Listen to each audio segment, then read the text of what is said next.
इचलकरंजी येथील इंदिरा गांधी सामान्य रुग्णालयासाठी 300 बेडनुसार पदनिर्मितीस राज्य शासनाची मंजुरी. येथील इंदिरा गांधी सामान्य रुग्णालयासाठी 300 बेडनुसार पदनिर्मितीस राज्य शासनाच्या सार्वजनिक आरोग्य विभागाने मंजुरी दिल्याने रुग्णालयाच्या विकासाला नवी गती मिळाली आहे.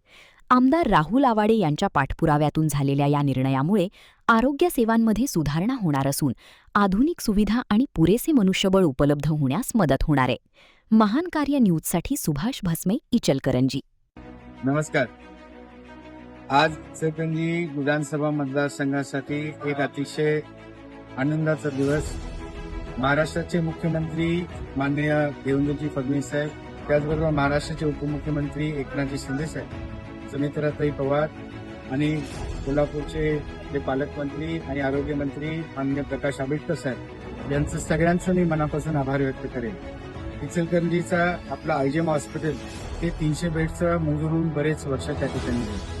आमचे नेते प्रकाश आवाडे साहेबांच्या प्रयत्नानं 200 बेडचं हॉस्पिटल 300 मध्ये त्या ठिकाणी वर्ग झाले, परंतु 300 मध्ये वर्ग होऊन सुद्धा लागणारे ऑफिस स्टाफ आम्हाला त्या ठिकाणी मंजूर नव्हतं. परंतु आत्ताच त्याचा आरोग्य खात्याकडनं शासनाकडनं एक GR निघालेला.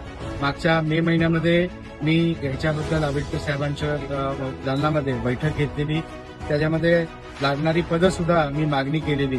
आज पद निर्मितीचा GR निघाला. त्याच्यामध्ये खालीलप्रमाणे ही पदं आपल्याला 79 पदं आपल्याला